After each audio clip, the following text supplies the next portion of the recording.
Exactement, les ultras de la Lazio qui sont malheureusement connus depuis des années pour leur trop fréquent dérapage raciste antisémite. Dimanche dernier, match Lazio-Cagliari au Stadio Olimpico, stade qu'ils partagent avec leur rival de l'AS Roma. Les ultras de la Lazio assistent au match dans la tribune des fans de la Roma.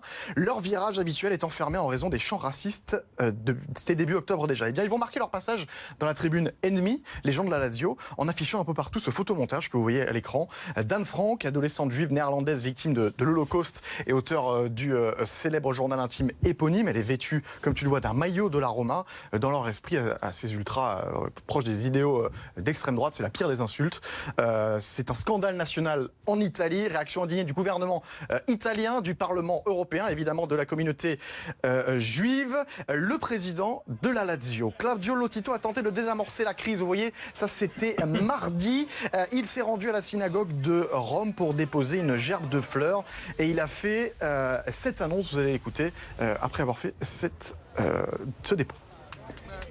Per i tifosi, giovani tifosi della Lazio, nel numero di 200 persone, ragazzi, proprio per educarli a non dimenticare certi fenomeni e soprattutto quello che è successo, che deve essere sicuramente non dimenticato, ma deve essere un monito per il futuro. Uno organizzerà un viaggio annuale per, onestamente, presso Auschwitz. Voilà, ça c'était le président de la Lazio. Face au scandale, la fédération italienne a imposé qu'un extrait du journal d'Anne Frank soit lu dans les stades avant chaque match cette semaine. On l'a vu, il y avait également un exemplaire du livre qui était donné par les arbitres et les capitaines des équipes à des enfants. Là, tu le vois, c'était hier sur le match entre Bologne et la Lazio, justement.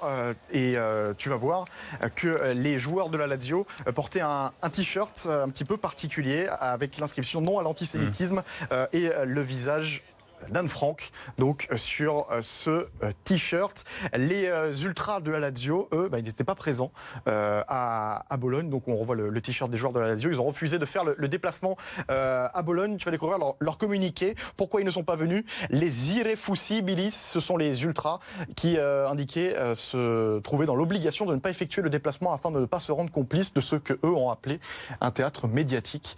Tout ce qu'il s'est passé, donc pour montrer l'appui finalement la désapprobation de la Serie A. Alors rappelons ce que risque la Lazio avec ces dérapages, ce